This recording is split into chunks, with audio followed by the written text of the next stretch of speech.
अपने प्यारे दोस्तों के लिए एक बार फिर से आ गए हैं हम।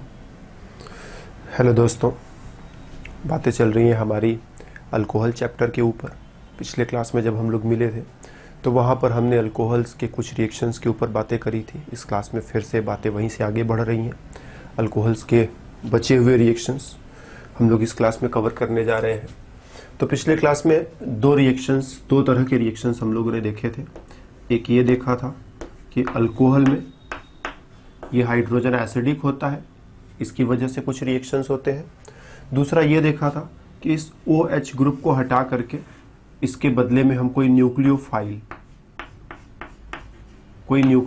लगा दें तो ये काम कैसे होगा, मतलब न्यूक्लियोफिलिक सब्स्टिट्यूशन इस OH ग्रुप का। और हम लोगों ने डिस्कस किया था कि OH ग्रुप जो है वो एक अच्छा लिविंग ग्रुप नहीं होता है, लेकिन अगर मीडियम को एसिडिक कर दिया जाए तो एसिडिक मीडियम में ये थोड़ा अच्छा लिविंग ग्रुप हो जाता है। तो एक बार तुम्हें याद दिला दे, फिर उसके बाद आगे बढ़े हम। तो हम लोगों ने डिस्कस किया था कि अगर OH को एसिडिक मीडियम देते हो तो ये अपना लोन पेयर डोनेट करके हाइड्रोजन के साथ रिएक्शन करेगा और OH2+ हो जाएगा। और ये खराब लिविंग ग्रुप है, इसको हम यहाँ से सीधे सीधे नहीं हटा सकते, लेकिन ये अच्छा लिविंग ग्रुप है। और अब ये निकल करके यहाँ से जाएगा और इस एल्किल ग्रुप को, यहाँ पर जो भी कार्बन रहेगा डायरेक्टली कनेक्टेड ऑक्सीजन के साथ, इसको इलेक्ट्रॉन चाहिए होगा। और न्यूक्लियोफाइल ये अपना इलेक्ट्रॉन डोनेट करके इसके साथ रिएक्शन करेगा और रिएक्शन करके न्यूक्लियोफिलिक सब्स्टिट्यूशन कर डालेगा। तो OH को सीधे सीधे नहीं हटाया जा सकता है क्योंकि अच्छा लिविंग ग्रुप नहीं होता है, लेकिन एसिडिक मीडियम में ये अच्छे लिविंग ग्रुप में कन्वर्ट हो जाएगा और फिर इसे हटा करके इसके बदले में कोई दूसरा न्यूक्लियोफाइल लगाया जा सकता है। तो ढेरों बातें हम लोगों ने इस पर करी थी। तो अल्कोहल ग्रुप को अच्छे लिविंग ग्रुप में बदला जा सकता है। ठीक, मैसेज ये था कि ये अच्छा लिविंग ग्रुप नहीं होता है, लेकिन इसको अच्छे लिविंग ग्रुप में बदला जा सकता है। और जब एक बार ये अच्छे लिविंग ग्रुप में बदल जाएगा तो फिर न्यूक्लियोफाइल के जरिए इसको डिस्प्लेस करके कुछ रिएक्शंस कराए जा सकते हैं। इसी क्रम में एक और रिएक्शन, अगर हमारे पास कहे तो कोई अल्कोहल है और इसका रिएक्शन हम लोग करा दे किसी सल्फोनिल क्लोराइड के साथ। ठीक, चलो हम कह देते हैं यहाँ पर एक बेंजीन रिंग जोड़ देते हैं। ये बेंजीन रिंग रहे कोई ऐसा जरूरी नहीं है, कुछ भी हो सकता है ना, लेकिन बेंजीन रिंग जोड़ दिया और फिर यहाँ पर एक मिथाइल ग्रुप भी जोड़ देते हैं। ठीक है, मिथाइल ग्रुप और ये बेंजीन ग्रुप रहे, कुछ जरूरी नहीं, यहाँ पर हम दूसरे ग्रुप्स और दूसरे तरह के कार्बन चेन्स भी सेलेक्ट कर सकते हैं। हमें मतलब इस फंक्शनल ग्रुप से है, सल्फोनिल क्लोराइड ग्रुप। इसका नाम देखें तो पैराटोलुइन सल्फोनिल क्लोराइड इसे कहते हैं, या फिर शॉर्ट में इसे हम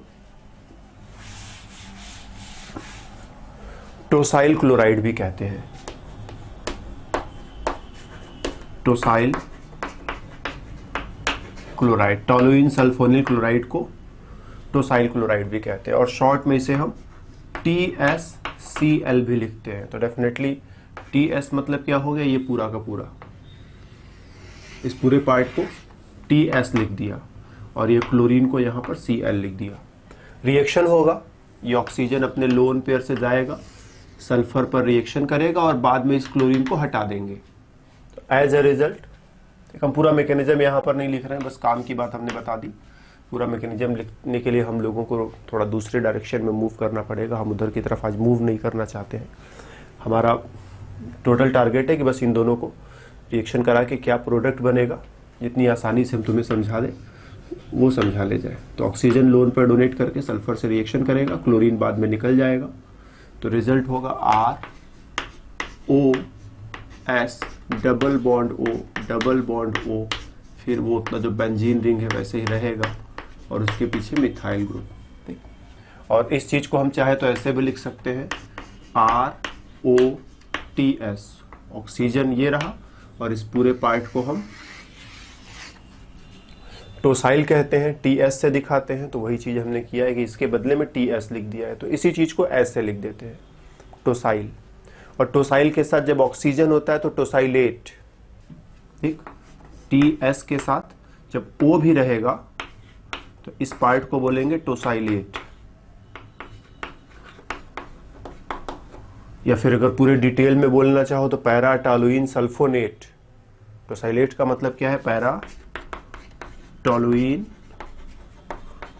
सल्फोनेट। और कुल मिला के है क्या? ये एक अच्छा लिविंग ग्रुप है, it's a good leaving group. Good leaving group क्यों अच्छा लिविंग ग्रुप है? क्योंकि जब ये ऑक्सीजन यहां से इलेक्ट्रॉन लेकर के भागेगा तो ऑक्सीजन पर माइनस आएगा, और पिछले क्लास में हम लोगों ने डिस्कस किया था, याद है तुम्हें? ऑक्सीजन पर जब माइनस आएगा तो फिर ये माइनस यहाँ से इस ऑक्सीजन पर, यहाँ से इस ऑक्सीजन पर रेजोनेंस कर सकता है, और रेजोनेंस की वजह से उसकी स्टेबिलिटी अच्छी रहेगी, और इसी वजह से ये गुड लिविंग ग्रुप का काम करेगा। तो ये अच्छा लिविंग ग्रुप होगा। तो ये पार्ट जो है एक अच्छा लिविंग ग्रुप है, समझना इस चीज को। जब यहाँ से ये इलेक्ट्रॉन लेकर के भागेगा तो ऑक्सीजन पर माइनस का चार्ज, लेकिन ऐसा नहीं है कि वो माइनस का चार्ज अकेले इसी ऑक्सीजन को झेलना है। फिर वो माइनस का चार्ज यहाँ से यहाँ जाएगा, फिर यहाँ से यहाँ भी आएगा, तो तीनों ऑक्सीजन मिल करके नेगेटिव चार्ज को संभाल ले जाएंगे, स्टेबल बना देंगे, और इसीलिए लिविंग ग्रुप अच्छा हो जाएगा। तो ये पार्ट जो पूरा का पूरा पार्ट है, इसको भी कवर कर दे। ये पूरा का पूरा पार्ट जो है ये एक अच्छा लिविंग ग्रुप हो गया। इस पूरे पार्ट को हम OTS लिखेंगे, इस ऑक्सीजन को ऑक्सीजन लिखेंगे और इस वाले पार्ट को TS लिखेंगे, तो OTS पढ़ेंगे टोसाइलेट। या कोई डिटेल में पूछे टोसाइलेट बोले तो पैराटॉलुइन सल्फोनेट, और पैराटॉलुइन सल्फोनेट एक अच्छा लिविंग ग्रुप है। क्यों अच्छा लिविंग ग्रुप है? क्योंकि ऑक्सीजन जब इलेक्ट्रॉन लेकर के भागेगा तो ऑक्सीजन पर माइनस आएगा, और वो माइनस का चार्ज तीनों मिल करके, माइनस का चार्ज यहाँ से यहाँ, फिर यहाँ से यहाँ भी आएगा, रेजोनेंस करेगा, तो तीनों मिल करके माइनस के चार्ज को संभाल ले जाएंगे, और एक अच्छा लिविंग ग्रुप। तो हम लोग बहुत बार रिएक्शन ऐसे लिखते हैं कि ROH प्लस TSCl। TSCl मतलब यही, दोनों के बीच में रिएक्शन हुआ, बना ROTS प्लस HCl। और ये क्या है? इसमें ये वाला पार्ट जो है अच्छा लिविंग ग्रुप है, गुड लिविंग ग्रुप। और अब कह दो तुम इसका रिएक्शन किसी न्यूक्लियोफाइल के साथ करा दो, तो न्यूक्लियोफाइल क्या करेगा? ये अच्छा लिविंग ग्रुप है, निकल करके जाएगा, और न्यूक्लियोफाइल आकर के इसके साथ रिएक्शन करेगा, एंड RNU। तो न्यूक्लियोफिलिक सब्स्टिट्यूशन यहां पर इस तरह से कराया जा सकता है कि OH का अगर न्यूक्लियोफाइल से सब्स्टिट्यूशन कराना है तो पहले OH को OTS में बदल दिया, और OH से OTS हुआ तो फायदा क्या हुआ? ये अच्छा लिविंग ग्रुप नहीं है। क्यों अच्छा लिविंग ग्रुप नहीं है? क्योंकि जब अगर ये इलेक्ट्रॉन लेकर के भागता है तो ऑक्सीजन पर माइनस का चार्ज आएगा, जो कि बहुत स्टेबल नहीं होगा, इसीलिए अच्छा लिविंग ग्रुप नहीं है। लेकिन अब जब ये इलेक्ट्रॉन लेकर के भागेगा तो ऑक्सीजन पर माइनस का चार्ज आएगा, और पीछे जो TS लगा है, ये वाला पार्ट लगा है, जब ऑक्सीजन पर माइनस आएगा तो ये वाला पार्ट उस ऑक्सीजन के माइनस के चार्ज के साथ रेजोनेंस करेगा, उसको स्टेबल बनाएगा, अच्छा लिविंग ग्रुप रहेगा।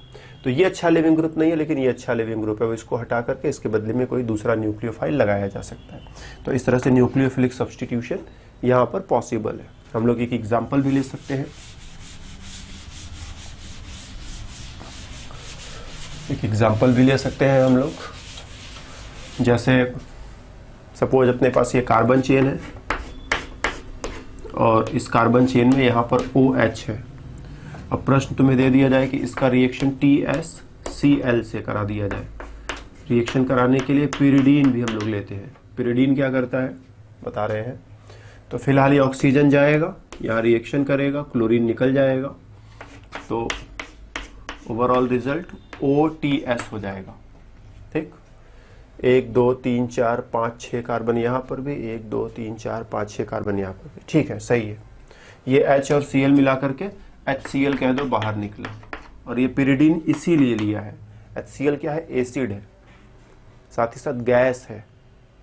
तो क्या होगा जब रिएक्शन कराओगे HCl बनेगा तो चूंकि ये गैस होता है इसीलिए निकल करके इधर उधर भागने लगेगा। इधर उधर भागने लगेगा तो किसी के नाक में, किसी के आंख में, किसी के कान में गैस घुस जाएगा, और इरिटेशन होगा, परेशानी होगी, तबीयत खराब हो जाएगी, बीमार हो जाओगे। तो इसीलिए HCl को पकड़ने के लिए पिरिडीन क्या है? बेस है। तो ये बेस और ये एसिड दोनों मिलकर के सॉल्ट बना लेंगे। HCl भाग नहीं पाएगा, तो उससे कोई नुकसान नहीं पहुंचेगा। तो इसी HCl को न्यूट्रलाइज करने के लिए पिरिडीन मिलाया है। फिर आगे कह दो इसका रिएक्शन हमने करा दिया सोडियम मिथॉक्साइड के साथ। अब क्या होगा? मिथॉक्साइड में सोडियम मिथॉक्साइड में ये स्ट्रॉन्ग न्यूक्लियोफाइल, ये वाला पार्ट स्ट्रॉन्ग न्यूक्लियोफाइल होता है। तो अब ये क्या करेगा, ये जाएगा कार्बन के साथ रिएक्शन करेगा और ये इलेक्ट्रॉन लेकर के भाग जाएगा।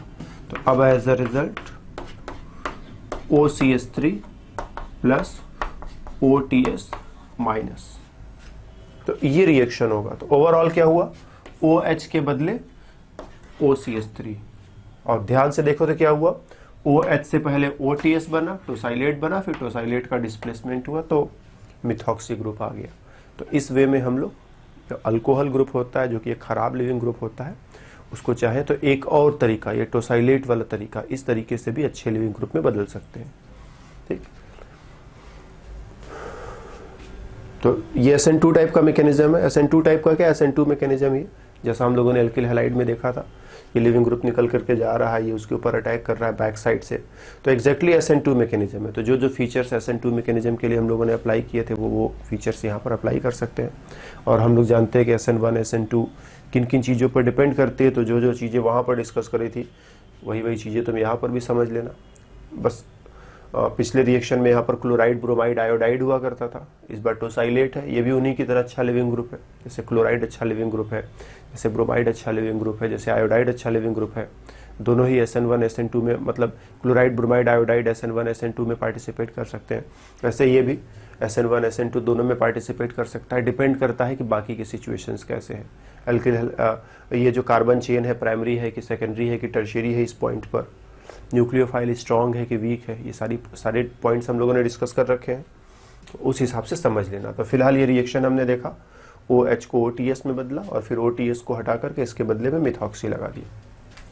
तो ये एक और तरीका हुआ जिससे तुम अल्कोहल ग्रुप को अच्छे लिविंग ग्रुप में बदल सकते हो, और एक बार जब अच्छे लिविंग ग्रुप में बदल जाए तो फिर उसको हटा करके उसके बदले में न्यूक्लियोफाइल, कोई दूसरा न्यूक्लियोफाइल ला करके लगा सकते हो।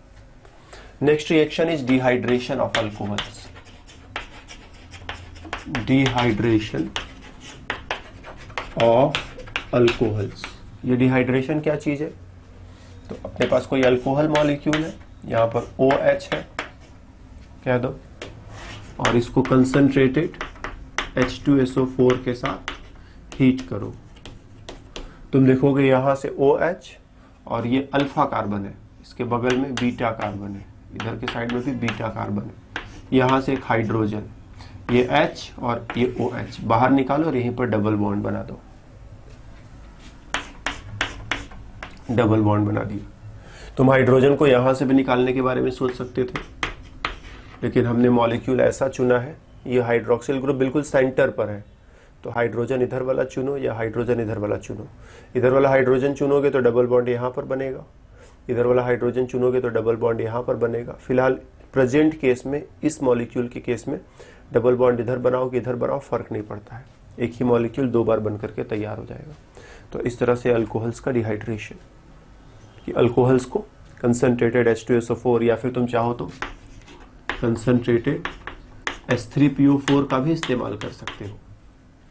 तो कंसंट्रेटेड H3PO4, कंसंट्रेटेड H2SO4 इनके साथ हीट करोगे तो पानी का मॉलिक्यूल बाहर निकला। इनको कभी कभी हम नाम देते हैं कि ये क्या है, तो ये डिहाइड्रेटिंग एजेंट्स भी कहे जाते हैं, डिहाइड्रेटिंग एजेंट्स। डिहाइड्रेटिंग एजेंट्स बोले तो जो पानी के मॉलिक्यूल को खींचकर बाहर निकाले, तो इनको डिहाइड्रेटिंग एजेंट्स भी कहे जाते हैं। इनको डिहाइड्रेटिंग एजेंट्स भी कहा जाता है। रिएक्शन का मैकेनिज्म देखें, H2SO4 या H3PO4 जो भी तुम लेते हो, इसका रोल क्या है, H2SO4 टूटेगा, H प्लस आयन देगा और HSO4 माइनस आयन देगा। अब ये H प्लस क्या करेगा, इसके पास आया OH एंड H प्लस, इसने अपना लोन पेयर डोनेट करके H प्लस को पकड़ा। ऐसा करने से OH2 प्लस अच्छा लिविंग ग्रुप बना, फिर ये इलेक्ट्रॉन यहाँ से लेकर के भागा। ठीक, ऑक्सीजन पर पॉजिटिव चार्ज है, वो जोर से इलेक्ट्रॉनों को खींचेगा, इलेक्ट्रॉन लेकर के भागेगा, तो कार्बन पर पॉजिटिव चार्ज प्लस H2O।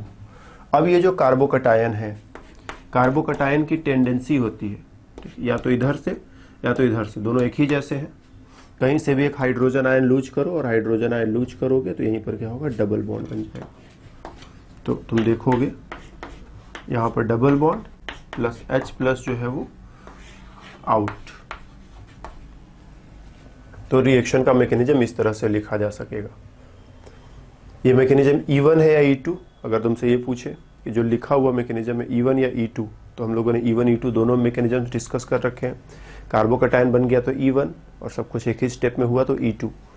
तो यहाँ पर कार्बोकैटायन बना है और फिर कार्बोकैटायन से H प्लस लूज करा रहे हो तो डेफिनेटली ये मैकेनिज्म जो है E1 मैकेनिज्म है, ठीक। E2 नहीं कहा जा सकता।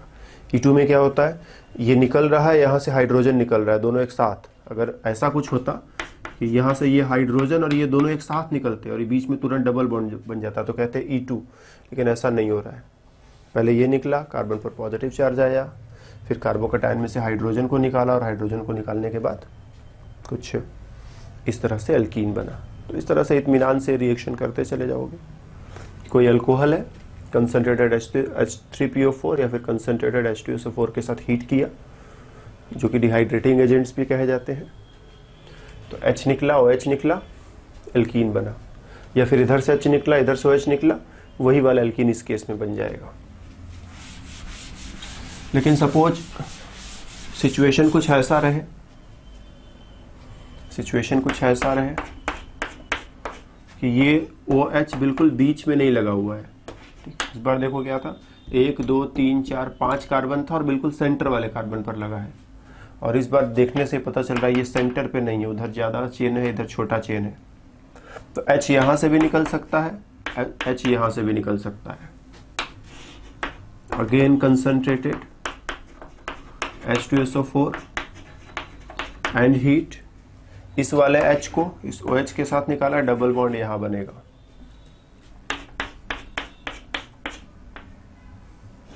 ठीक, 1 2 3 4 राइट। और इस वाले H को और इस OH को निकाल दिया तो डबल बॉन्ड यहां बनेगा। तो ये दो पॉसिबल प्रोडक्ट्स इस बार है, मतलब दो पॉसिबल जगहों पर डबल बॉन्ड बन सकता है, इधर भी बन सकता है, इधर भी बन सकता है।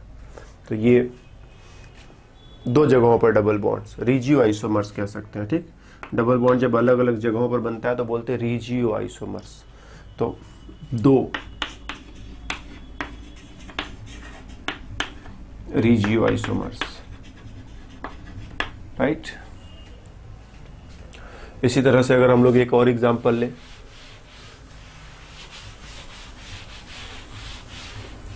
हम लोग ले CH3 CH2 CH2 CH3, यहाँ पर एक और कार्बन जोड़ते हैं and CH2 CH2 CH2 CH3, यहाँ पर OH, और इसको हम लोग कंसंट्रेटेड H2SO4 के साथ हीट कर रहे हैं। ऐसा करने पर क्या क्या एल्कीन बन पाएगा, कहाँ कहाँ पर डबल बॉन्ड बन पाएगा।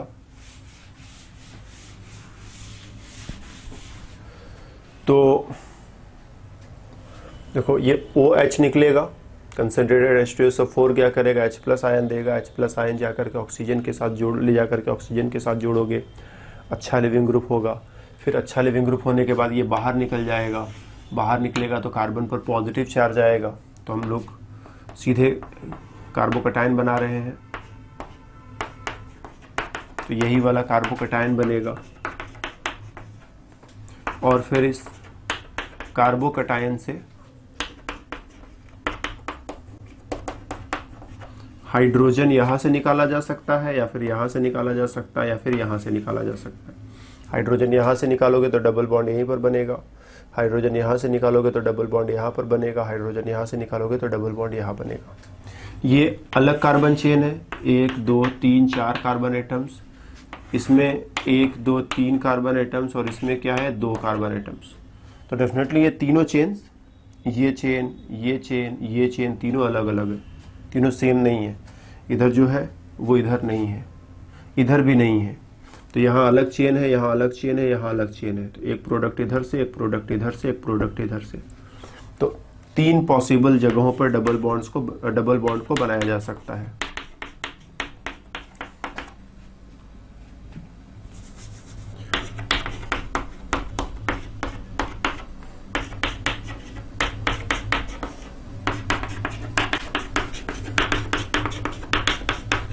ठीक, एक यहाँ पर इस वाले पोजीशन से हमने हाइड्रोजन को बाहर निकाला है, तो इन दोनों के बीच में डबल बॉन्ड बना दिया।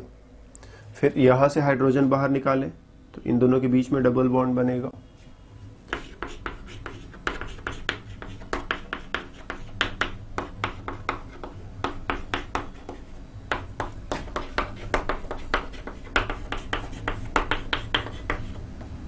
फिर हम यहाँ से हाइड्रोजन को बाहर निकालें, इन दोनों के बीच में डबल बॉन्ड बनेगा।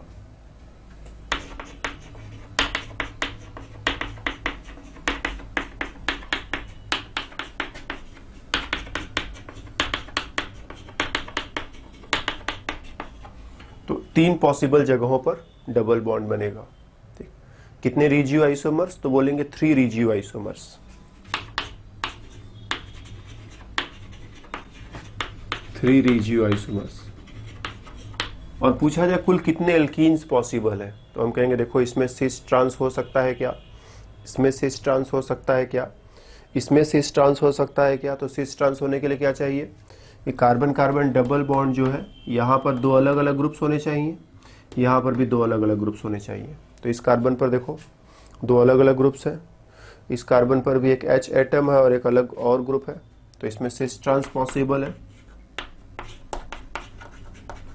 तो ये एल्कीन सिस फॉर्म में भी बनेगा, ट्रांस फॉर्म में भी बनेगा, या 2 जियोमेट्रिकल आइसोमर बनेंगे, कुछ ऐसा कह दो। सिस ट्रांस कभी कभी एग्जैक्टली पहचान पाना मुश्किल होता है, तो जियोमेट्रिकल आइसोमर्स होंगे क्या? तो आंसर है कम से कम 2 जियोमेट्रिकल आइसोमर्स बनेंगे ही बनेंगे। यहाँ पर इस कार्बन पर क्या 2 अलग अलग ग्रुप्स हैं? तो आंसर है यस। या इस कार्बन पर भी 2 अलग अलग ग्रुप्स हैं, तो एक हाइड्रोजन और एक ये वाला ग्रुप, फिर से यस। तो यहाँ पर भी कुछ सिस ट्रांस टाइप का, या फिर सिस ट्रांस न भी जज कर पाए तो 2 आइसोमर्स, 2 जियोमेट्रिकल आइसोमर्स बनेंगे, फाइन। यहाँ पर देखिए इस कार्बन पर इधर इधर 2 अलग अलग ग्रुप्स हैं, यहाँ पर एक हाइड्रोजन है और एक मिथाइल है, तो इस पर भी 2 अलग अलग ग्रुप्स हैं, तो यहाँ पर भी सिस ट्रांस टाइप का, और सिस ट्रांस न भी कह पाए तो कम से कम 2 जियोमेट्रिकल आइसोमर्स तो बोलेंगे ना। तो 2, 2 4, 2 6। अगर रिजियो आइसोमर्स की बात बोले तो 3, टोटल एल्कीन्स बोले तो 6, टोटल 6 एल्कीन्स जो है यहाँ पर इस रिएक्शन के अंदर बनेंगे ही बनेंगे। तो OH निकला, अच्छा लिविंग ग्रुप पहले इसको बनाया, OH से H2+ बनाया, इसको हटाया, कार्बन पर पॉजिटिव चार्ज, फिर H यहाँ से यहाँ से यहाँ से निकाल करके 3 पॉसिबल जगहों पर डबल बॉन्ड, 3 रिजियो आइसोमर्स। और फिर इनके अंदर भी जा करके देखा, तो इनके अंदर जा करके देखने पर पता चला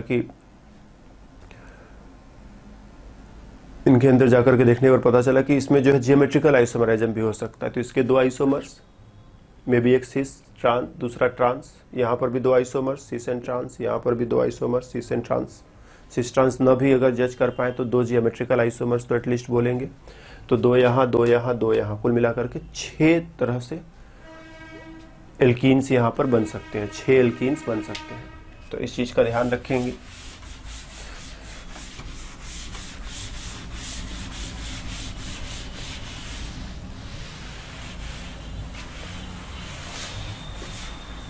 तो इस तरह से एल्कीन्स का अल्कोहल्स का डिहाइड्रेशन करोगे, एल्कीन बनेगा। कभी कभी ऐसा होगा कि लेस सब्स्टिट्यूटेड और मोर सब्स्टिट्यूटेड एल्कीन की बात आएगी। जैसे अगर हमारे पास ये वाला अल्कोहल है,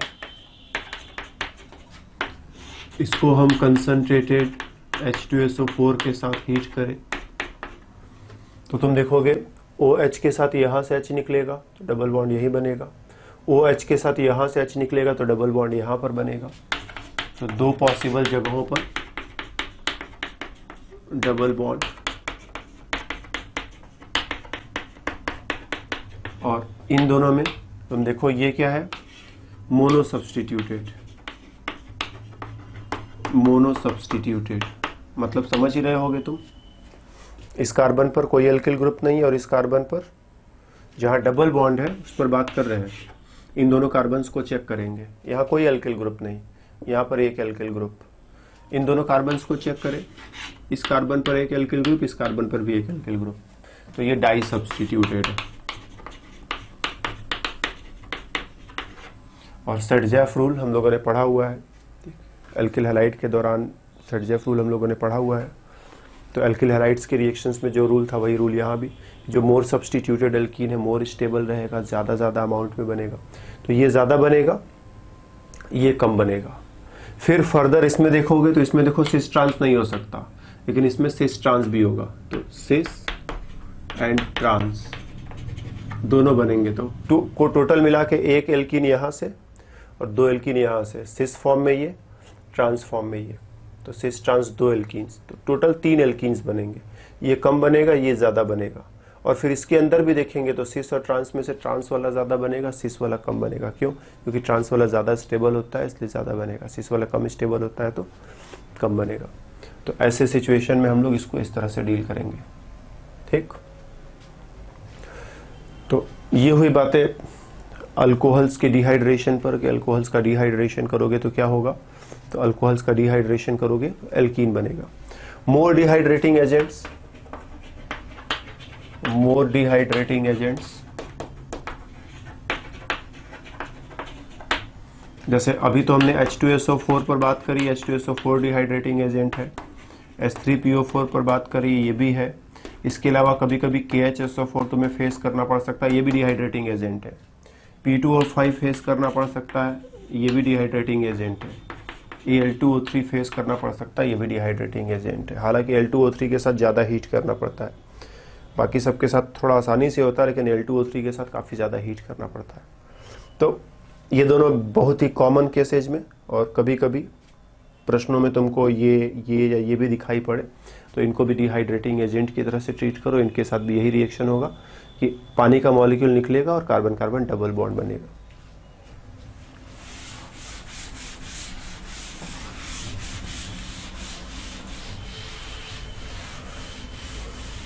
तो अगर अपने पास एक प्राइमरी अल्कोहल है,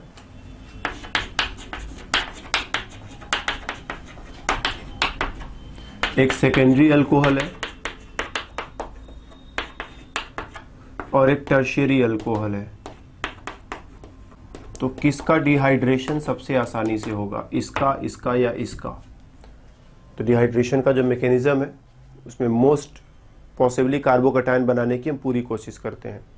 तो तुम देखो कि कार्बोकैटायन यहाँ पर सबसे ज़्यादा स्टेबल होगा। जब ये निकल करके भागेगा किसी तरह से तो कार्बोकैटायन यहीं पर सबसे ज़्यादा स्टेबल होगा। जब ये निकल करके जाएगा तो यहाँ पर कार्बोकैटायन कम स्टेबल, ये निकल करके जाएगा तो यहाँ कार्बोकैटायन और भी कम स्टेबल। क्योंकि कार्बोकैटायन की स्टेबिलिटी यहाँ पर सबसे ज़्यादा है, इसीलिए रिएक्शन सबसे जल्दी आगे भागेगा। कार्बोकैटायन बनेगा तभी तो आगे का रिएक्शन होगा, तो इसमें कार्बोकैटायन जल्दी बनेगा, इसीलिए टर्शियरी अल्कोहल का डिहाइड्रेशन सबसे आसान। सेकेंडरी का डिहाइड्रेशन थोड़ा मुश्किल, और प्राइमरी का डिहाइड्रेशन देखोगे तो ये और भी ज़्यादा मुश्किल होगा। तो मुश्किल डिहाइड्रेशन, आसान डिहाइड्रेशन, सबसे आसान डिहाइड्रेशन। इसके लिए थोड़ा ज़्यादा टेम्परेचर चाहिए, इसके लिए कम टेम्परेचर चाहिए, इसके लिए और भी कम टेम्परेचर चाहिए। जैसे ये करीब 170 डिग्री सेल्सियस पर होगा। अब ये 170 से नीचे एग्जैक्टली तो हमें नहीं याद है, प्रश्नों में दिया जाएगा, तुम समझ जाओगे। ये और भी जैसे 70 या 80 डिग्री सेल्सियस पर ही, तो इसका डिहाइड्रेशन ज़्यादा टेम्परेचर पर, इसका डिहाइड्रेशन कम टेम्परेचर पर, इसका डिहाइड्रेशन और भी लो टेम्परेचर पर है। क्योंकि आसान डिहाइड्रेशन है, जल्दी से आसानी से लो टेम्परेचर पर ही हो जाएगा। इसमें मुश्किल डिहाइड्रेशन है, ज़्यादा हीट करोगे तब डिहाइड्रेशन होगा। जहाँ रिएक्शन आसान है लो टेम्परेचर, जहाँ रिएक्शन मुश्किल है हाई टेम्परेचर इज नीडेड। फिर डिहाइड्रेशन में एक और पॉइंट हम लोगों को समझना है, बाई मॉलिक्यूलर डिहाइड्रेशन भी एक चीज होता है।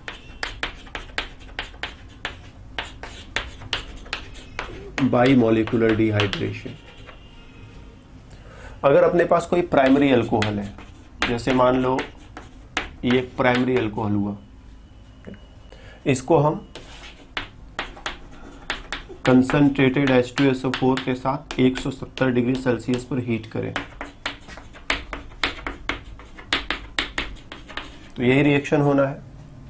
इस कार्बन से हाइड्रोक्सिल ग्रुप, इस कार्बन से हाइड्रोजन एटम निकालो, बीच में डबल बॉन्ड लगा दो, ये एल्कीन बन गया। बाई मॉलिक्यूलर डिहाइड्रेशन में क्या होगा, दो मॉलिक्यूल्स, एक मॉलिक्यूल नहीं दो मॉलिक्यूल, ये तो एक मॉलिक्यूल हुआ प्लस एक मॉलिक्यूल और लिखो CH3 CH2OH, और इसको जो है कंसंट्रेटेड H2SO4, टेम्परेचर थोड़ा कम, यहाँ 170 था, यहाँ 140। इन दोनों वैल्यूज को याद रखना मन में थोड़ा, ठीक। हम हर जगह याद रखने को तुमको नहीं कहते, बहुत सारी चीज़ें कहते हैं, याद रखना जरूरी नहीं है, समझ लो बस, ठीक। बाकी प्रश्नों में जब तुम्हारे सामने चीज़ें आएंगी तो तुम्हें याद आ जाएगा, लेकिन इसको तुम थोड़ा याद रखना, कॉन्सेप्ट भी समझना, याद भी रखना। ये 170, 140, 140 डिग्री है, कंसंट्रेटेड H2SO4 है। होगा क्या, देखो पानी का मॉलिक्यूल निकला, कार्बन को ले जाकर ऑक्सीजन से जोड़ दो, तो अब की बार हमारे हाथ में जो प्रोडक्ट आएगा वो है ईथर, ठीक, ईथर प्लस वाटर। साथ ही साथ इसमें अल्कोहल थोड़ा एक्सेस में लेते हैं, एक अल्कोहल को एक्सेस में, मतलब यहां पर इन दोनों को जिस रेशियो में मिलाएंगे, चलो मान लो कह दिया 200 ग्राम इसका लिया और सपोज जो है 100 ग्राम इसका लिया, रिएक्शन कराते समय मान लो 200 ग्राम इसका लिया, 100 ग्राम इसका लिया, ठीक, 200 ग्राम और 100 ग्राम। तो इस केस में क्या होगा, इसको तो तुम 100 ग्राम ही लोगे, लेकिन इसको 200 ग्राम से ज्यादा, जैसे 500 ग्राम तुमने ले लिया, कुछ ऐसा। तो अल्कोहल है, कंसंट्रेटेड H2SO4 है, अल्कोहल है, कंसंट्रेटेड H2SO4, अल्कोहल थोड़ा एक्सेस में है, राइट, और टेम्परेचर थोड़ा कम है। तो ऐसे सिचुएशन में दो मॉलिक्यूल्स मिल करके, तुम ऐसे भी समझ सकते हो एक्सेस में है तो अल्कोहल के मॉलिक्यूल्स ज़्यादा होंगे, तो दो मॉलिक्यूल्स मिल करके, ठीक, ज़्यादा है तो दो मॉलिक्यूल्स मिल करके, कम है तो एक अकेला मॉलिक्यूल, तो दो मॉलिक्यूल्स मिल करके ये रिएक्शन करेंगे और ईथर बनाएंगे। और ये चीज़ केवल प्राइमरी अल्कोहल के साथ होता है, सेकेंडरी अल्कोहल में हमेशा ऐसा रिएक्शन होगा, टर्शियरी अल्कोहल में हमेशा ऐसा रिएक्शन होगा, ठीक। इसका मैकेनिज्म समझा जाए, हो क्या रहा है, तो देखो CH3CH2OH, ठीक, इसमें से इसको H+ मिलेगा, H+ मिलेगा तो क्या होगा, CH3CH2OH2+। अब ये अच्छा लिविंग ग्रुप बन गया, ये निकल करके जाएगा तो कार्बन पर प्लस आएगा, CH3CH2+, कार्बोकैटायन बन गया। अब यहां से दो चीजें हो सकती हैं, ठीक, दो चीजें क्या हो सकती हैं, इधर लिखते हैं हम। एक तो ये हो सकता है कि ये कार्बोकैटायन हाइड्रोजन आयन को लूज करे और बीच में कार्बन कार्बन डबल बॉन्ड बन जाए, एक रास्ता, ठीक, तो ये वाला प्रोडक्ट बना। दूसरा ये हो सकता है कि ये जो कार्बोकैटायन बना है, अल्कोहल का एक और मॉलिक्यूल यहीं पर आ करके रिएक्शन कर जाए, तो जब ये आकर के यहां पर रिएक्शन करेगा तो कुछ ऐसा प्रोडक्ट बनेगा। तो अगर ये एक्सेस में है, ढेर सारा अमाउंट में है, ढेर सारे अमाउंट में है, तो कुछ मॉलिक्यूल्स कार्बोकैटायन में कन्वर्ट हो जाएंगे, कुछ मॉलिक्यूल्स बचे रहेंगे जो दोबारा फिर से रिएक्शन करेंगे, तो प्रोडक्ट तुम्हारा यहां तक पहुंचेगा, ठीक। और अगर ये एक्सेस में नहीं है, थोड़े से अमाउंट में है, तो रिएक्शन इस डायरेक्शन में जाने लगेगा। तो इसका एक्सेस जरूरी है, यहां पर इसको कम अमाउंट में लेना जरूरी, साथ ही साथ टेम्परेचर, हाई टेम्परेचर पर ये वाला रिएक्शन फेवर होता है, ये इंतजार नहीं करेगा कि दूसरा मॉलिक्यूल आए और रिएक्शन करे। ध्यान देना, अगर टेम्परेचर हाई है, जैसे गर्मी बहुत ज़्यादा है और तुम्हें किसी का इंतजार करने के लिए कहा जाएगा, तुम इंतजार करो, बैठो, जब वो भाई साहब आएंगे तब चलेंगे हम लोग नाश्ता करने, तो अब तुम इंतजार कर रहे हो, भाई साहब आ ही नहीं रहे हैं और गर्मी बहुत ज़्यादा लग रही है, तो तुम कहोगे कोई बात नहीं, भाई साहब को आने दो, पहले हम चले नाश्ता करके आए, उसके बाद बात होगी। तो जब टेम्परेचर ज़्यादा रहेगा तो ये इंतजार नहीं करेगा, हाइड्रोजन आयन को निकालेगा, कार्बन कार्बन डबल बॉन्ड, और टेम्परेचर कम रहेगा तो इंतजार करेगा कि भाई साहब आएंगे तो रिएक्शन होगा, नहीं तो थोड़ा बैठा जाएगा। तो लो टेम्परेचर पर ये रिएक्शन होगा, हाई टेम्परेचर पर ये रिएक्शन होगा। और अगर तुम समझ सको तो एक छोटी सी बात और हम यहाँ पर कह देते हैं, सब्स्टिट्यूशन और एलिमिनेशन के बीच में कंपटीशन हम लोगों ने पढ़ा है, वहाँ पर भी हमने बात करी थी कि हाई टेम्परेचर एलिमिनेशन को फेवर करता है, लो टेम्परेचर सब्स्टिट्यूशन को फेवर करता है।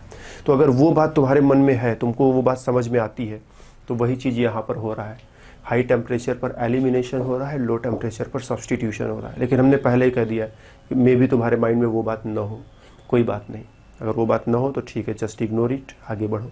लेकिन इस बात को तो समझे ना कि हाई टेम्परेचर पर ये ऐसे रिएक्शन करेगा, लो टेम्परेचर पर ये ऐसे रिएक्शन करेगा, एक्सेस रहेगा तो ऐसे रिएक्शन करेगा, एक्सेस नहीं रहेगा तो ऐसे रिएक्शन करेगा।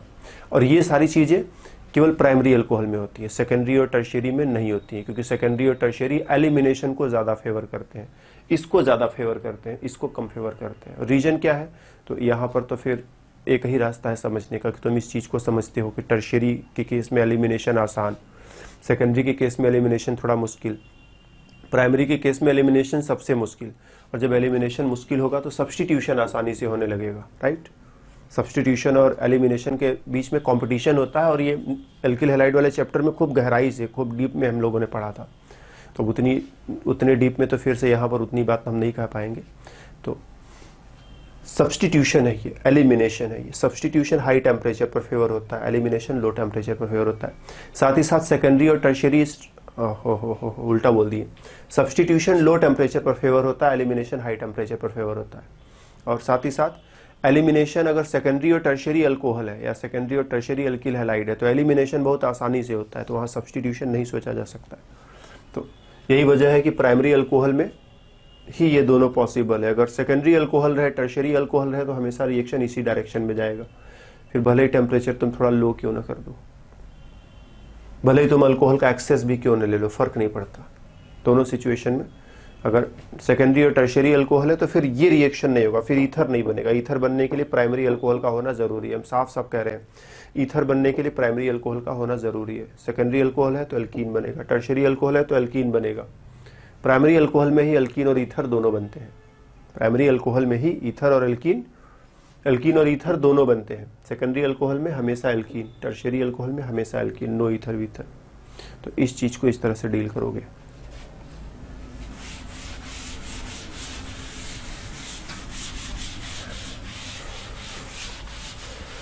फिर अल्कोहल का एक और छोटा reaction,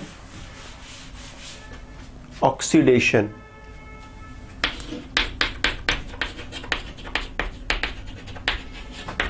oxidation of alcohol. Oxidation के लिए हम लोगों को ऑक्सीडेशन के सीरीज को थोड़ा सा समझना पड़ेगा। सपोज हमारे पास सबसे सिंपलेस्ट ऑर्गेनिक कंपाउंड मीथेन है। इस H को हटाओ, H के बदले में एक ऑक्सीजन जोड़ दो, एक ऑक्सीजन जोड़ दिया। तो हम लोग जानते हैं ऑक्सीजन को 2 बॉन्ड्स बनाने होते हैं। ऐसा नहीं कि हमने एक बॉन्ड बना के छोड़ दिया तो ऑक्सीजन मान जाएगा, ऑक्सीजन एक और बॉन्ड बनाएगा। तो चलो O के साथ H भी जोड़ दिया, वो ऑक्सीजन भी खुश हो गया। तो हाइड्रोजन को हटा करके ऑक्सीजन के साथ बॉन्ड बनाया। अगर हाइड्रोजन था तो क्या था, हाइड्रोजन पर -1,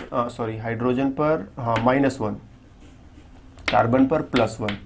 हम ऑक्सीडेशन नंबर की बात कर रहे हैं, ऑक्सीडेशन नंबर या ऑक्सीडेशन स्टेट, पूरे मॉलिक्यूल का नहीं, सिर्फ एक पर्टिकुलर बॉन्ड पर, जिस बॉन्ड को ब्रेक कर रहे हैं सिर्फ उसी जगह पर। तो यही वाला बॉन्ड ब्रेक किया है, H पर, अच्छा उल्टा लिख दिया, H पर +1, कार्बन पर -1। ठीक, 2 बार सोचा फिर भी उल्टा लिख दिया, ज्यादा सोचने पर कभी कभी होता है ना। तो H पर +1, कार्बन पर -1, कार्बन ज्यादा इलेक्ट्रोनेगेटिव होता है इसीलिए -1, हाइड्रोजन कम इलेक्ट्रोनेगेटिव होता है सो +1। यहां पर देखो O पर -1, क्यों? क्योंकि ऑक्सीजन ज्यादा इलेक्ट्रोनेगेटिव है, इलेक्ट्रॉनों को खींचेगा। कार्बन पर +1। तो अब तुम कार्बन को केवल देखो, कार्बन क्या है, -1 से +1 में चेंज हो गया। कार्बन का ऑक्सीडेशन नंबर -1 से +1, बाकी जो चीजें कॉमन है उनको तो देखा ही नहीं, सिर्फ पार्शियल ऑक्सीडेशन नंबर हमने चेक किया। पार्शियल ऑक्सीडेशन नंबर मतलब एक खास लोकेशन पर चेक किया कि इस बॉन्ड के बनने और टूटने से कार्बन के ऊपर क्या असर पड़ा। अभी कार्बन पर -1 था, अब कार्बन पर +1 है, तो -1 से +1 मतलब बढ़ गया, इंक्रीज कर गया, इंक्रीज इन ऑक्सीडेशन नंबर, और increase in oxidation number is called oxidation. इसी को तुम ऑक्सीडेशन कहते हो। ऑक्सीडेशन नंबर बढ़ जाए अगर कार्बन का तो तुम बोलोगे ऑक्सीडेशन हो गया। तो कार्बन का ऑक्सीडेशन नंबर -1 से +1 की तरफ बढ़ गया तो ऑक्सीडेशन हो गया। ठीक, और अब इतनी कहानी बार बार नहीं कही जाएगी, सिर्फ इतना समझना है कि हाइड्रोजन को हटाया, ऑक्सीजन को लगाया तो ऑक्सीडेशन हो गया। फिर से एक बार, हाइड्रोजन को हटाया और ऑक्सीजन को लगा दिया तो यहां से यहां आए, एक बार फिर से ऑक्सीडेशन हो गया। ठीक, यहां पर ऑक्सीजन के साथ एक भी बार बॉन्ड नहीं है, सब हाइड्रोजन हाइड्रोजन है। यहां पर ऑक्सीजन के साथ एक बार बॉन्ड है, यहां पर ऑक्सीजन के साथ 2 बार बॉन्ड है। 2 बार बॉन्ड है मतलब और ज्यादा ऑक्सीडेशन हो गया। एक ही कार्बन पर 2 हाइड्रोक्सिल ग्रुप स्टेबल नहीं होते हैं। ठीक, क्यों नहीं स्टेबल होते हैं? जब एल्डिहाइड और कीटोन वाले चैप्टर में आएंगे ना, तो वहां पर इसको अच्छे से डील किया जाएगा मैकेनिज्म के साथ। यहाँ पर हम कोई इधर उधर के डायरेक्शन में नहीं जा रहे हैं, हम सिर्फ इतना कह दे रहे हैं कि एक ही कार्बन पर 2 OH अनस्टेबल होते हैं। तो पानी का एक मॉलिक्यूल ऐसे निकाल दो और कार्बन ऑक्सीजन डबल बॉन्ड,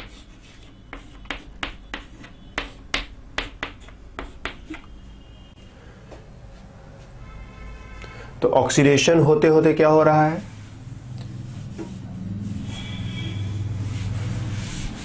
पहले कार्बन के साथ 4 हाइड्रोजन थे, अब क्या है 3 हाइड्रोजन है और 1 ऑक्सीजन है।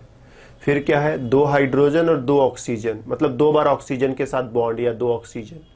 इसमें क्या है 2 हाइड्रोजन, ऑक्सीजन है तो एक ही बार, लेकिन उसने बॉन्ड 2 बार बनाया है, तो ये दोनों एक ही जैसे हैं।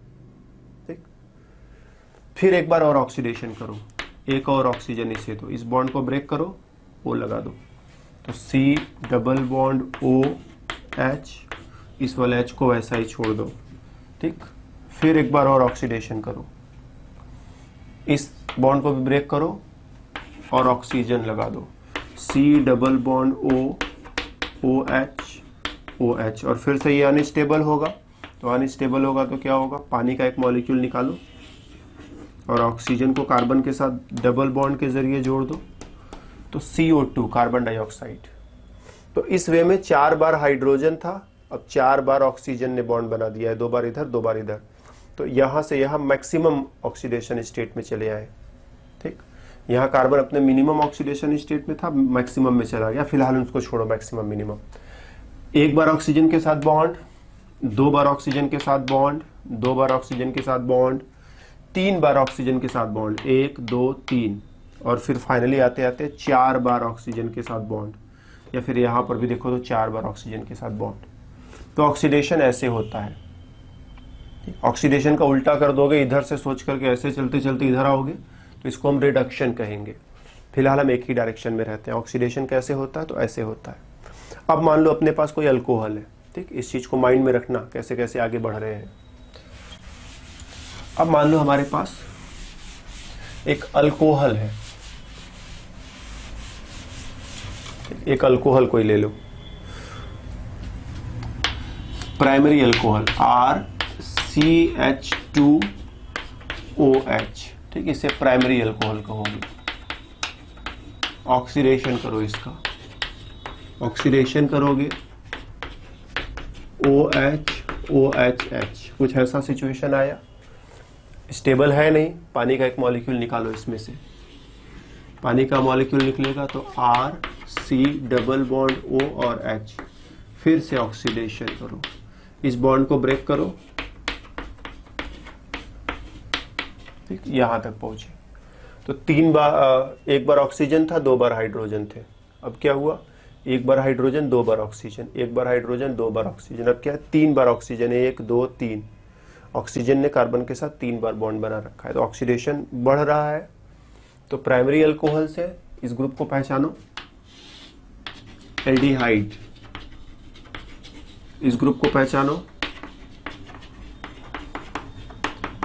Carboxylic acid.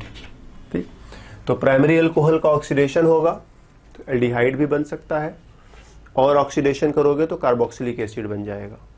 अगर सेकेंडरी अल्कोहल रहे, सेकेंडरी अल्कोहल कैसा होता है? कुछ इस तरह का सिचुएशन, दोनों तरफ 2 एल्किल ग्रुप और यहां पर एक OH और एक हाइड्रोजन, ये सेकेंडरी अल्कोहल हुआ। इसका ऑक्सीडेशन कराओगे तो चलो इस बॉन्ड को ब्रेक किया और यहां पर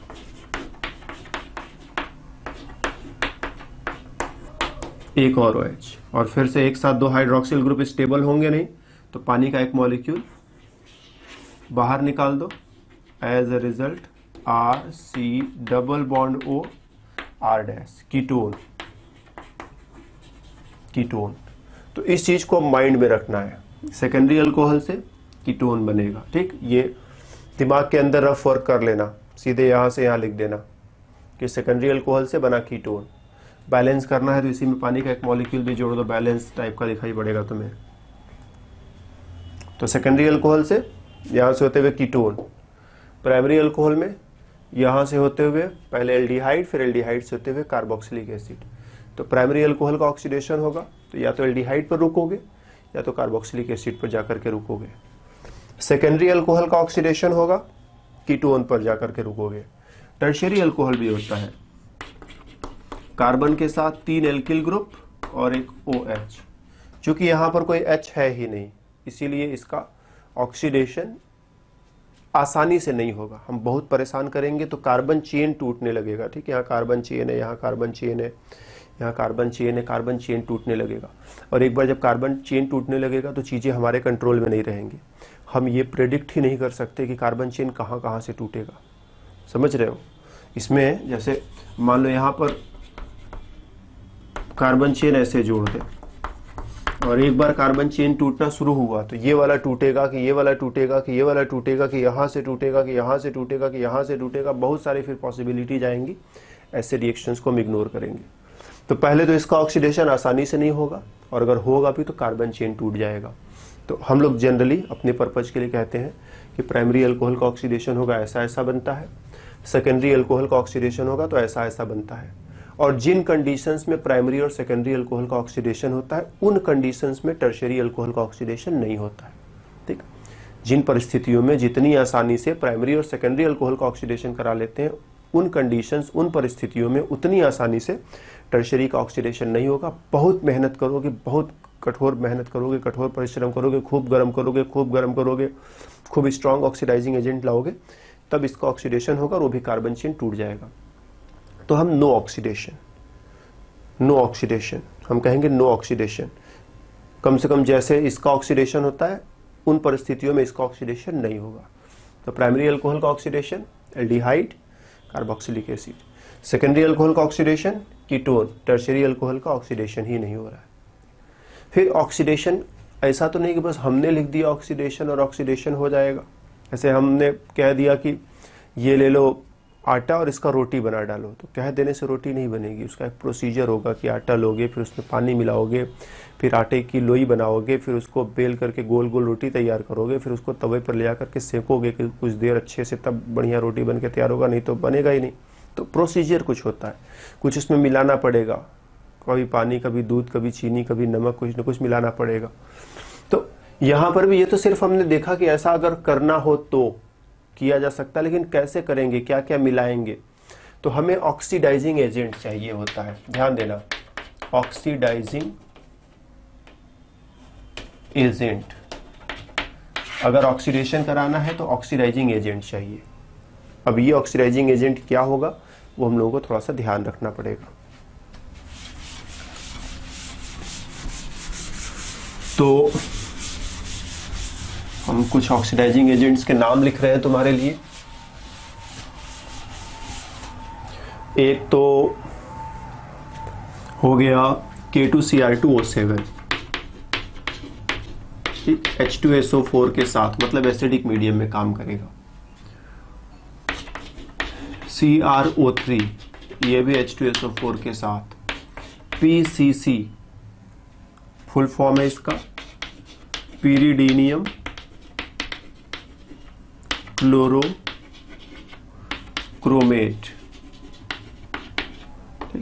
PCC। और फिर PDC पीरिडीनियम डाइक्रोमेट, ये PDC। और एक और ले लेते हैं KMnO4। KMnO4 अल्कलाइन मीडियम में या फिर एसिडिक मीडियम में भी लिया जा सकता है। ये दोनों मीडियम्स में काम करता है। बेसिक मीडियम में रहेगा तब भी काम करेगा, एसिडिक मीडियम में रहेगा तब भी काम करेगा। ये सारे ऑक्सीडाइजिंग एजेंट्स हो गए, इनका इस्तेमाल हम करेंगे।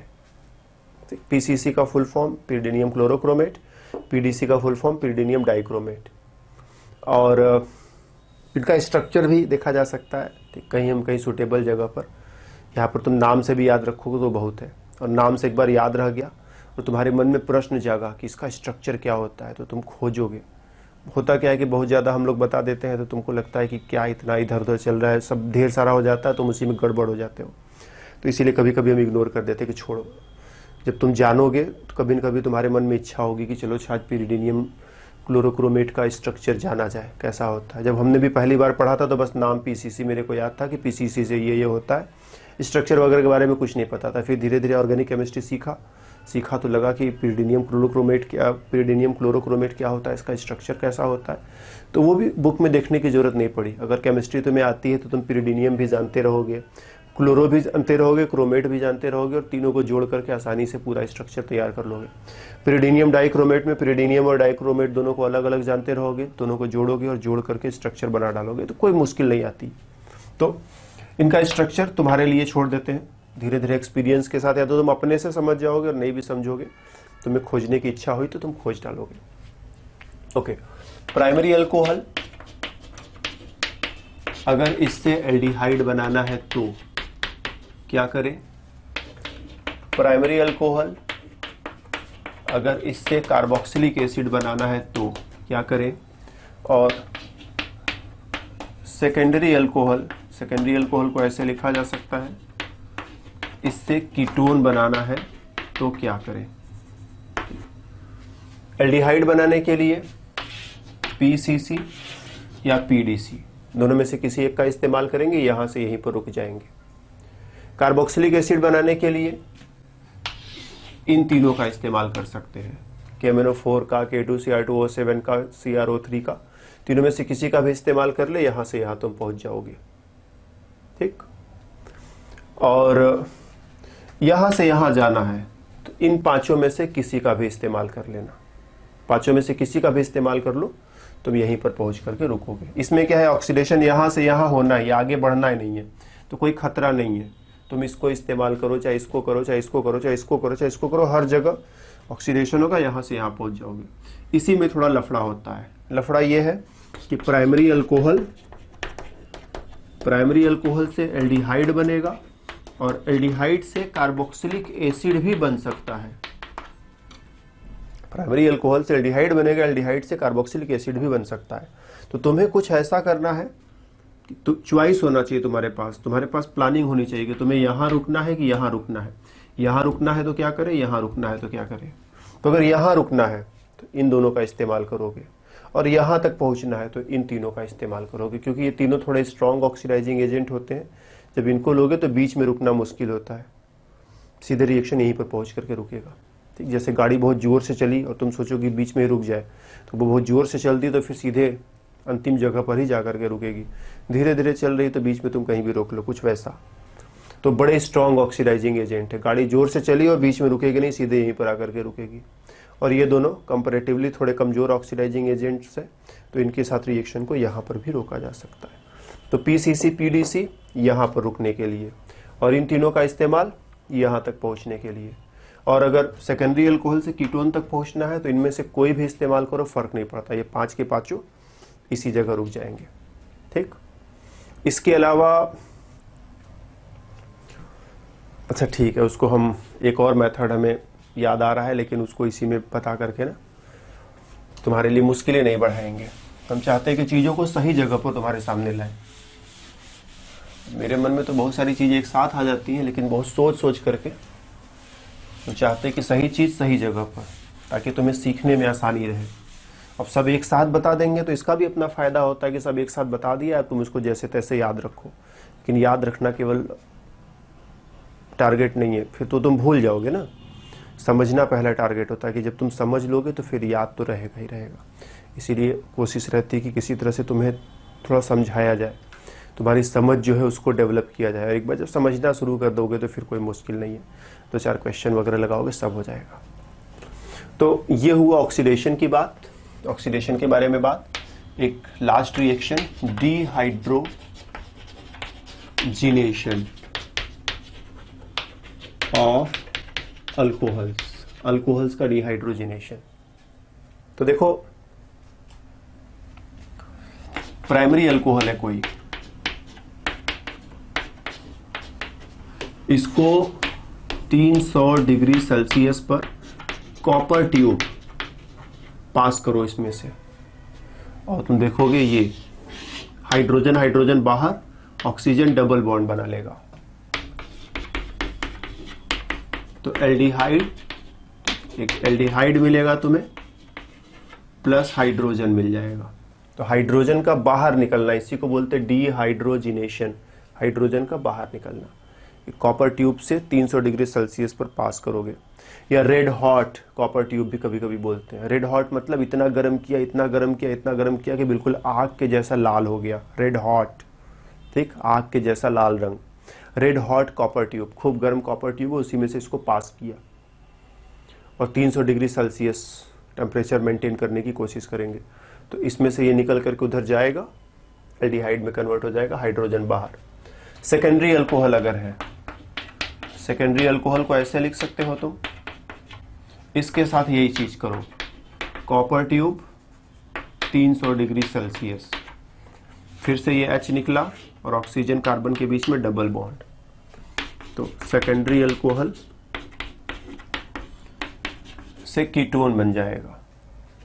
टर्शियरी अल्कोहल अगर रहेगा तो क्या इसमें भी डिहाइड्रोजिनेशन होगा? तो आंसर है इसमें तो एक ही हाइड्रोजन है, यहाँ पर H है नहीं, यहाँ पर H है नहीं, यहाँ पर H है नहीं, तो ऐसा रिएक्शन टर्शियरी अल्कोहल के साथ नहीं हो सकता। ठीक, लेकिन चलो हम कह देते हैं कि इस R की जगह मिथाइल है, इस R की जगह मिथाइल है, इस R की जगह भी मिथाइल है। इतना हीट करोगे तो कुछ न कुछ तो इसको होगा ही होगा, और वो कुछ न कुछ क्या होगा, ये OH निकल जाएगा, यहाँ से एक हाइड्रोजन निकल जाएगा और कार्बन कार्बन डबल बॉन्ड बन जाएगा। तो अगर एक टर्शियरी अल्कोहल है और उसको तुमने कॉपर के साथ हाई टेम्परेचर 300 डिग्री सेल्सियस पर हीट कर दिया, तो जैसे इन दोनों में हाइड्रोजन बाहर निकला था, इसमें हाइड्रोजन तो नहीं निकल सकता, लेकिन हाँ यहाँ से H, यहाँ से OH, पानी का मॉलिक्यूल निकलेगा और यहीं पर डबल बॉन्ड एल्कीन बन जाएगा। तो जिन कंडीशंस में प्राइमरी अल्कोहल का डिहाइड्रोजिनेशन होता है, सेकेंडरी का डिहाइड्रोजिनेशन होता है, टर्शियरी में डिहाइड्रोजिनेशन तो पॉसिबल नहीं है, लेकिन हाँ डिहाइड्रेशन हो जाता है। तो टर्शियरी का डिहाइड्रेशन हुआ और डिहाइड्रेशन होने से एल्कीन बन गया, एंड दैट्स ऑल। अल्कोहल के रिएक्शंस पर हमारी बातें इतनी ही। तो अल्कोहल वाला जो चैप्टर है उसको हम लोगों ने 3 पार्ट में पूरा किया। पहला पार्ट अल्कोहल्स के मेथड्स फॉर प्रिपरेशन को देखा, कैसे कैसे उनको बना सकते हैं। फिर 2 क्लासेज में अल्कोहल के रिएक्शंस पर बात की। ठीक, ये मेन अल्कोहल था, इसमें और भी छोटी मोटी और बातें होंगी, उनको हम देखते रहेंगे। लेकिन हाँ, अल्कोहल के अंदर एक जो जनरल स्टडी करते हैं कि अल्कोहल को कैसे बनाते हैं, अल्कोहल का रिएक्शन क्या क्या होता है, तो जनरल स्टडी हम लोगों ने कर ली है। और भी बातें भी अल्कोहल्स में, ऐसा नहीं कि अल्कोहल इतने पर ही खत्म हो गया, अभी थोड़ी बातें और भी होंगी। लेकिन हाँ, एक अल्कोहल्स के बारे में जनरल आइडिया हम लोगों ने लिया कि ऐसे ऐसे बनाएंगे और ये उनके रिएक्शंस हो सकते हैं। तो बस इस क्लास में हमारी तरफ से इतना ही, फिर मिलेंगे अगले क्लास में, तो बातें और भी हैं, और भी बातें होंगी। तब तक के लिए बाय बाय।